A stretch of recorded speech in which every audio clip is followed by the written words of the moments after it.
got to find a way to make sure he stays at the crease and isn't able to rotate the strike. Struck away and goes all the way for a 6, so he certainly found the middle of the bat this time around. Took him a little while to settle in, and he has pummeled that one away as flat as a pancake. Let's take a look at this. That is about as flat as 6 you will see. And he does manage to clear the rope fairly comfortably as well.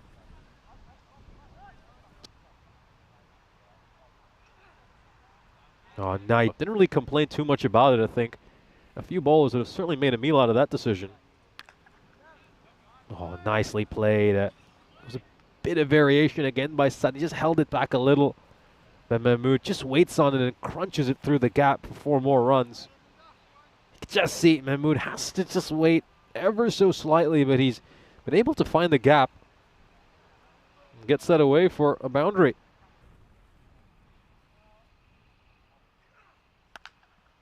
Oh, just a little bit too much width once again.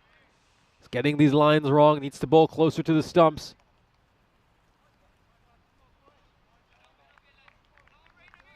That's another one that's going to be cut away for 4 more.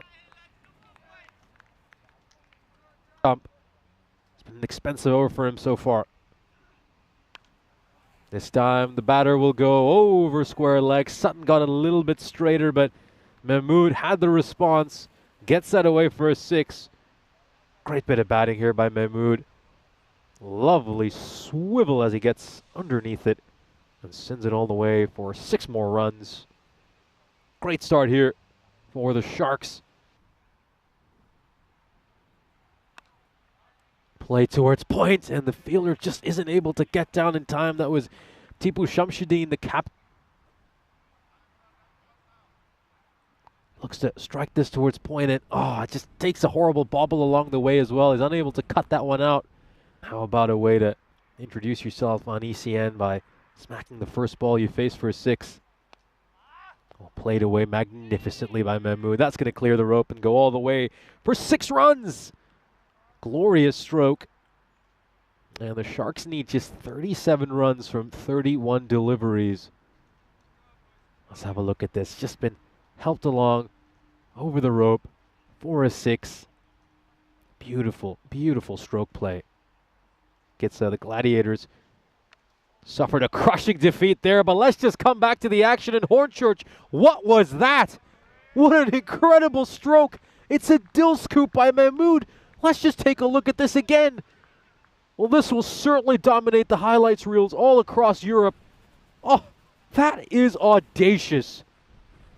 A touch of genius. Let's just have a look at this stroke. What a magnificent shot. You just run out of adjectives to describe that. A courageous stroke. An absolutely brilliant one. There's just nothing you can do about that. There's no field you can set to that kind of batting. Inside edge, and well, this is cricket, isn't it? This is cricket for you. You just saw one of the best scoop strokes you're ever going to see, and it's followed up by the old French cut. An inside edge that goes away for a 4. Oh, when it rains, it pours. And it's hard not to make rain puns when the side that's on the wrong end of it are named Rainham. It's been a tough outing, hasn't it? It's been a really tough outing this innings for this Rainham side. I wonder if they're aware of that as well. I think somebody does need to get that message out to the middle. Struck away, and that's going to go for a 6. A chance for a crowd catch, but it's actually cleared one of the spectators out in the deep as well. He was hoping to maybe have a chance to grab that. It's a little too short, too much width. And he's able to get plenty of bat on that and smack it away for 6 more. Now this is more orthodox. This is what we're used to seeing in T10 cricket. Has just about enough to clear the rope, 3 meters. Just enough to get it over the rope for 6. And now they need 14 runs off this 7th over to pick 14 runs, because the quietest over we've seen so far was worth 11 runs. That was a 4th over. And then you look at the rest of the overs and just looking down the list.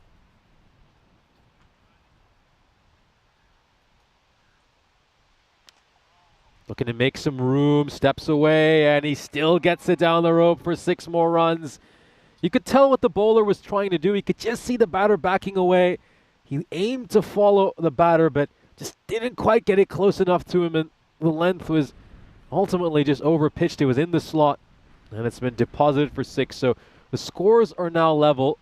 Sharks need just 1 run to win this. And they're gonna get this single. It's gonna be rather tight and a direct hit, and maybe they would have been in a bit of trouble, but the Sharks pick up the victory. It's gonna go away for overthrows. That's not gonna matter. Sharks take this one by 9. More importantly, the Sharks pick up the bonus point. What an incredible turnaround for this cricket club. They failed to win a single match yesterday, were defeated handily in both the fixtures they were involved in, and they've come out here today. They took their revenge on Marquardt, beating them in match number 2, and now they have given a real humbling defeat to Rainham Cricket Club, winning this one by 4 points, picking up that bonus point and making up for the point they lost to the mighty Tigers yesterday. Wonderful, just wonderful for the Sharks Cricket Academy side. They made plenty of changes to their lineup as well. If we can just take your mind back to yesterday, I think one of the things we said about the Sharks side was they've got some very elegant and technically proficient batters, but do they have the batters who can make big runs in T10 cricket? And with all the changes they've made to their lineup today, it seems like they found those batters. And if some of the key players were missing from yesterday's action, like Kiani, can come back into this unit, then I think the Sharks side could